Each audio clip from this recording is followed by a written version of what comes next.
Análise Política, com Orion Teixeira. Hoje é sexta-feira, o Orion está de volta com a Análise Política. Bom dia, Orion. Bom dia, Larissa, Lucas, Murilo e ouvintes espectadores da Band News. Prazer voltar a falar com vocês. Bom dia. Bom dia. Então, vamos começar, Orion, falando sobre a dívida, de Minas. Em parceria com Tadeu Leite, Pacheco quer mudar o projeto do ministro da Fazenda para renegociar a dívida. Quais as divergências? Larissa, a proposta feita pelo ministro da Fazenda, o Fernando Haddad, de renegociar a dívida de Minas, não atendeu integralmente aos planos aí do presidente do Senado, Rodrigo Pacheco, e do presidente da Assembleia Legislativa de Minas, Tadeu Leite, que ambos aí reabriram essas negociações, como você sabe. O ministro Fernando Haddad estabeleceu um teto de 20% de abatimento da dívida de Minas com a federalização das empresas estatais mineiras, ou seja, com a transferência do controle delas para o governo federal. Pacheco e Tadeu querem ampliar esse percentual de modo a incluir aí na transferência pelo menos duas empresas estatais. No caso de Minas, a Codemig, a Companhia de Desenvolvimento de Minas Gerais, e a CEMIG. Assim, dessa forma, eles acreditam que a redução da dívida será maior, deixando o restante para ser submetido a uma espécie aí de refis, um refinanciamento com juros baixos. Ainda no campo do abatimento, o senador deverá incluir ativos como os créditos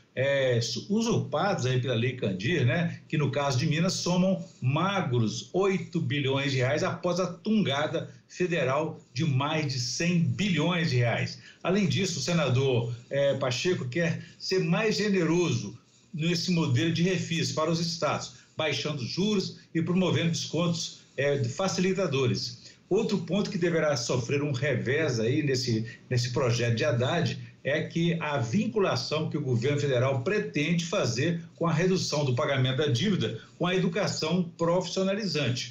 Na avaliação de alguns, os estados não conseguiriam cumprir a demanda de investimentos na educação de jovens para o trabalho. Então, as mudanças do senador estarão no projeto que ele irá apresentar e encaminhar ao Congresso Nacional para que não sejam ignoradas e não recebam a tramitação mais célere. É bom lembrar que quem vai conduzir a apreciação e a aprovação do projeto, Larissa, no Congresso, é o senador Rodrigo Pacheco. Então, caberá ao presidente Lula, ao final, vetar parcialmente ou não a matéria de autoria que é de um de seus principais aliados no Legislativo. Claro, Orion. E mudando de assunto para a gente falar das eleições, o prazo final de migrações e filiações partidárias marca uma etapa importante das eleições deste ano. Quais são as mudanças, quais são as novidades? Olha, Larissa, foi uma semana de fortes emoções aí na política da capital mineira, de olho sim nas eleições para prefeito deste ano. Então a semana começou com o rompimento do prefeito Fuad Noman de Belo Horizonte com a família Aro.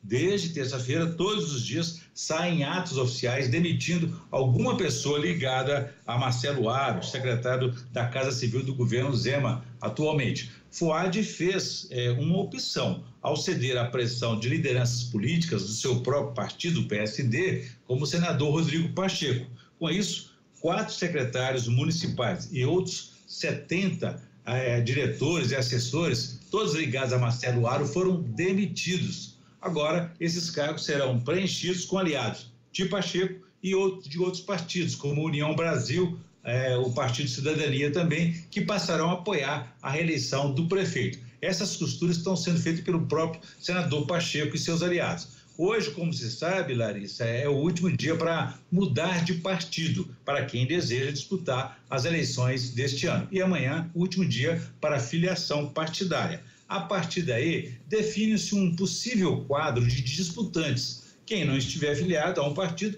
todo mundo sabe, não pode disputar as eleições. Outra novidade desta semana foi o lançamento, então, do ex-vice-governador de Minas, Paulo Brandt, do PSB, lançou-se então a pré-candidato a prefeito. Houve também convite de outro pré-candidato, a prefeito Bruno Engler, do PL bolsonarista, que fez o convite aí ao ex-deputado João Leite, do PSDB, para ser seu futuro candidato a vice. João Leite ficou até tentado com a proposta, mas alguns dirigentes do PSDB, quando ficaram sabendo, até pularam da cadeira, como, por exemplo, o presidente estadual Paulo Abiakel.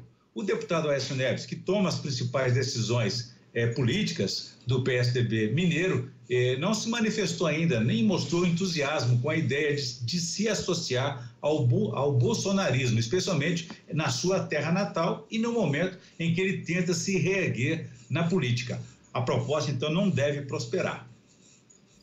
Tá certo, Orion. Muito obrigada. Então, a gente volta a conversar na semana que vem? Com certeza, Larissa. Agora eu quero ainda registrar pesarosamente a morte do ex-deputado estadual, ex-líder sindical, Claude Smith Riana, em Juiz de Fora. Ele foi um dos 3 primeiros caçados pela ditadura militar em 64, né? Ele foi eleito em 62 pelo PTB e teve seu mandato arbitrariamente cassado pela Assembleia Legislativa de Minas em 64 por imposição da ditadura militar. Além dele, foram caçados Sival Bambirra e José Gomes Pimento Dazinho. Aí uma página triste, né?